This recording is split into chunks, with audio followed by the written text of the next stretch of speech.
Hey guys, welcome back to my channel. Today I'm going to talk about a common problem that some Oppo Find X5 users have reported: the screen works but doesn't respond to touch. This can be very frustrating and annoying, especially if you want to use your phone for gaming, texting, or browsing. So in this video, I'm going to show you some possible causes and solutions for this issue. But before we get into that, make sure you hit the subscribe button and the bell icon to get notified of my future videos. And if you find this video helpful, please give it a thumbs up and share it with your friends. So why does your Oppo Find X5 screen work but not respond to touch? Well, there are several possible reasons for this. One of them is that your screen protector or case is interfering with the touch sensitivity. Sometimes, the screen protector or case can be too thick or dirty, and block the signals from your fingers to the screen. To fix this, you can try removing the screen protector or case and see if that makes a difference. If it does, then you need to replace them with ones that are compatible with your phone. Another possible reason is that your phone has some software glitches or bugs that are affecting the touch functionality.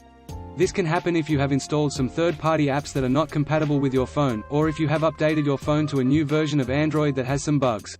To fix this, you can try restarting your phone and clearing the cache and data of the apps that are causing problems. You can also try updating your phone to the latest software version available, or performing a factory reset if nothing else works. But be careful, because a factory reset will erase all your data and settings, so make sure you back up everything before you do it. A third possible reason is that your phone has some hardware damage that is affecting the touch screen. This can happen if you have dropped your phone, spilled water on it, or exposed it to extreme temperatures or humidity. In this case, you need to take your phone to a professional repair shop and get it checked. They can diagnose the problem and replace the damaged parts if needed. But be aware that this can be costly and may void your warranty, so do it at your own risk. So these are some of the possible causes and solutions for the Oppo Find X5 screen working but not responding to touch issue. I hope this video was helpful and informative for you. If you have any questions or comments, please leave them below and I'll try to answer them as soon as possible. And don't forget to subscribe, like, and share this video with your friends. Thanks for watching and I'll see you in the next one.